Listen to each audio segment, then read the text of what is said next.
going to be hurt or killed if I stay on the force.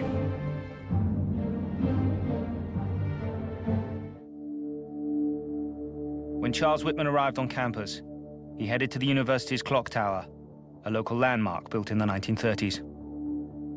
It dominated the Austin skyline, attracting 20,000 visitors a year. Whitman parked nearby and took his equipment to the tower's lift, which carried him to the 27th floor.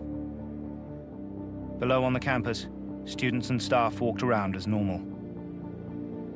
I remember very clearly the weather that day. It was extraordinarily hot. It felt like it was about 100 degrees. In the tower's reception area, the powerfully built former Marine was confronted by Edna Townsley.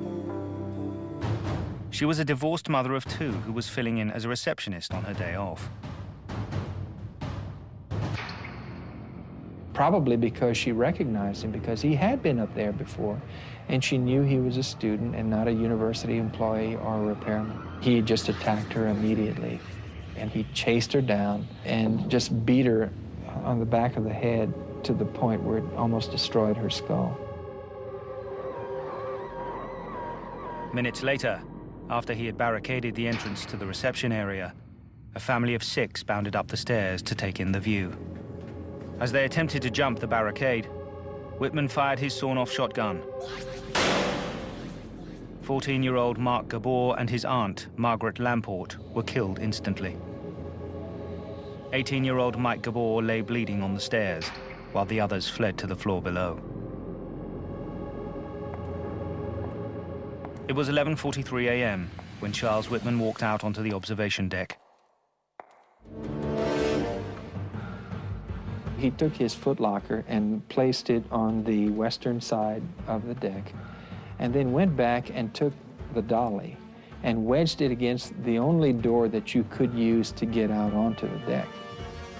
And so he took guns and he spread them out, guns and supplies and a bunch of different things, and he spread them out in all directions so that he could run from one place to the next and shoot. The university green stretched out on 3 sides in idyllic summer mode, with students strolling the walks across campus between classes. August 1st, 1966 was a typical, hot, steamy August day in Austin, Texas. Summer school was in session on the campus. Certainly there was nothing to suggest that day anything out of the ordinary was going to go on. You know, it was a very sunny summer Texas day with no clouds in the sky and a very peaceful college campus environment, you know, that we were in. At a cafe on busy Guadalupe Street, on the 4th side of the tower, Forrest Priest was taking his usual daily lunch break with friends. Well, our lunchtime conversation ran over by about 5 minutes, which I think was instrumental in saving my life. Any other day that semester, I'd have been in the middle of the main mall. Charles Whitman had chosen his sniper's nest with care. The clock tower's walls were more than 30 centimeters thick, making his position almost impregnable from below. Behind the imposing parapet, he had a bird's-eye view in every direction. It was a spot he had thought of often. 5 years before he did it, he looked at the tower and then looked at a friend and said, "That would be a great place to go up with a deer rifle and shoot people." His friends hadn't taken that kind of talk seriously. Now what had been considered a joke was becoming a cruel reality. Squinting through his scope, Whitman first targeted Claire Wilson, an 18-year-old student who was 8 months pregnant. If he had wanted to, he could have placed a bullet between her eyes.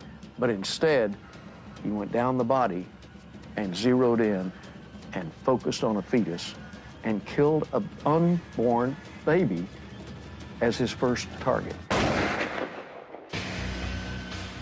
The bullet pierced Claire's abdomen and killed her unborn child.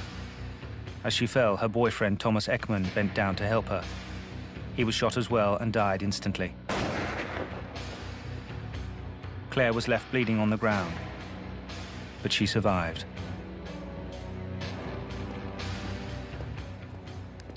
The first thing that I noticed was a loud report. from the firing of a rifle. I began to hear people screaming. Someone standing fairly near me next to the Student Union building shouted at me that someone was on the tower firing. As he got closer, Cliff Drummond came upon a scene of pandemonium as victims dropped and people ran for cover from the sniper in the tower. The cashier said, you guys better not go out there, somebody's shooting a gun. He was popping out, selecting a target, focusing in on it, and firing and pulling back in a matter of a very small number of seconds.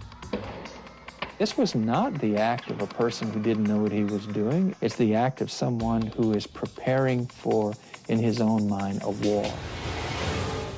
Charles Whitman's assault on Austin came without warning. Nothing like it had ever happened previously.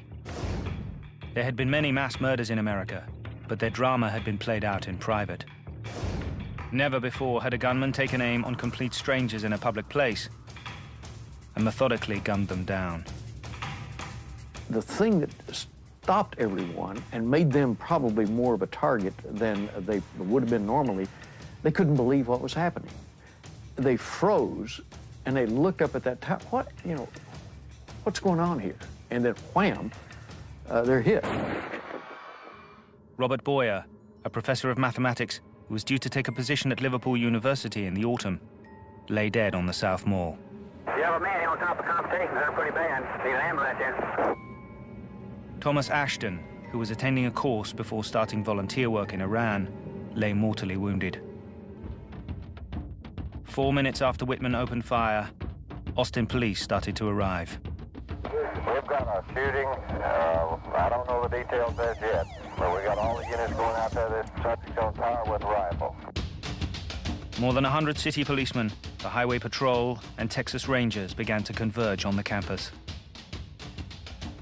At first, it was not clear what tactics to use against the sniper. Charles Whitman had everybody pinned down, but eventually, the bravery of a few officers would end the carnage.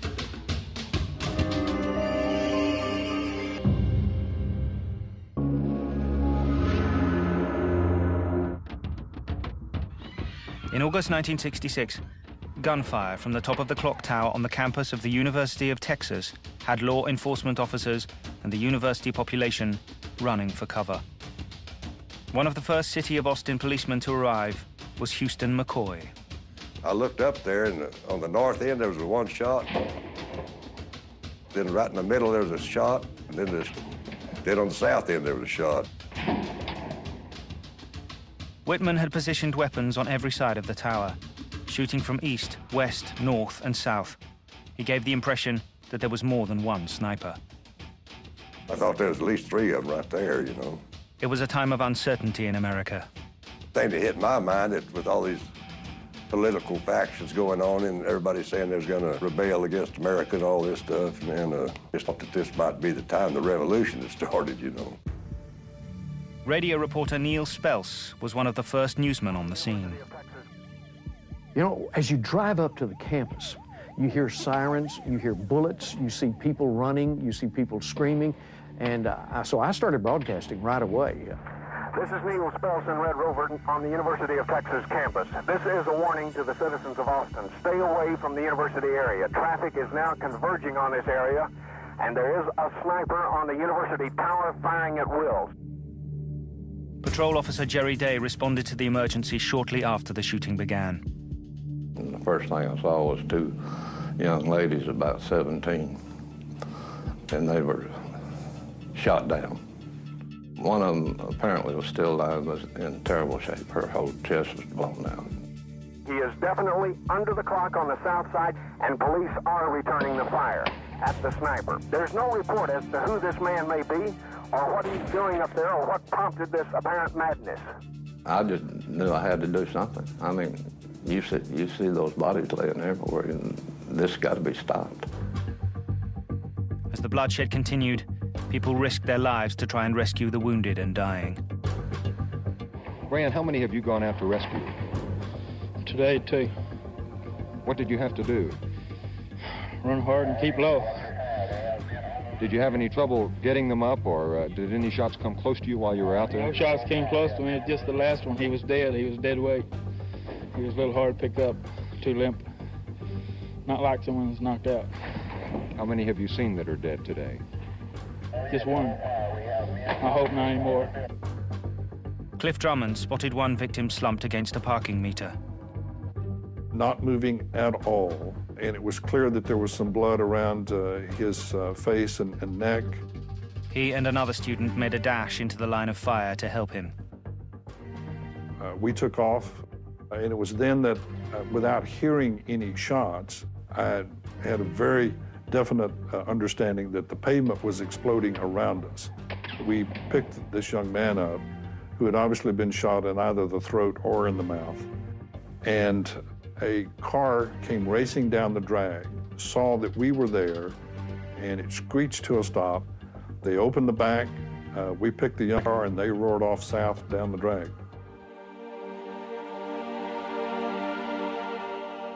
"35 minutes into Whitman's massacre, 8 people lay dead, and 7 more had been wounded.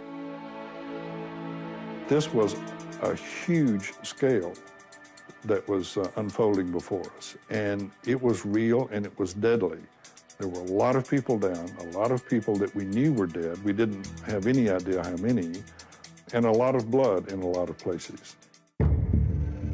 Charlie Whitman turned his blistering fire on the businesses of Guadalupe Street with deadly effect. Recent high school graduates, Paul Sontag and Claudia Rutt, were both shot dead. A teenage paperboy was picked off while riding his bike. Forrest Priest was running down the street, moving quickly to his right, when something made him stop. And approximately 10 seconds after that, a very high-power rifle bullet came past my right ear, and it hit a gentleman named Harry Walchuk, who was standing inside a little newsstand to my right. Harry Walchuk, a PhD student and father of 6, died later in surgery. I saw a wounded man out in the middle of Guadalupe Street in line of fire, and he's just sitting there, and he's holding his arm. And I told him, I said, get up, get out of here. He said, what I do, what I do? This was the question of the day for everybody. Anyway, I went over to the middle of the street, and I stood him up and put him behind a tree. There was this odd feeling that ran through my head several times. How long can this go on? How long can this continue? Yes, there are people shooting back at him, but how are they going to get to him? The former Marine in his citadel had the citizens of Austin in his sights and its policemen at bay. There seemed to be only one way to end it. I just saw that he was in a fort. There was only going to be one way. We had to get in that fort with him. In his fort on top of the University of Texas clock tower, Charles Whitman listened to the reaction to his mayhem on a transistor radio. It's a battle now. It's a battle between the sniper and the police. It started out as a one-sided affair with a man picking off targets from a good distance away. He was very militarily inclined. He had the whole program set up for himself. He was in a killing field, and he was the killer. And we found out later that he'd left a note that he was going out to kill the pigs. And he considered everybody a pig. He had shot people who were either running or moving. He was actually a better marksman with a moving target than he was with a stationary target. Whitman's marksmanship was stunning. He shot and killed Roy Schmidt, an electrician who had taken cover with some reporters 500 meters away. We just saw pepper smoke. He fired again. The police carried only .38 caliber pistols and shotguns, none of which had the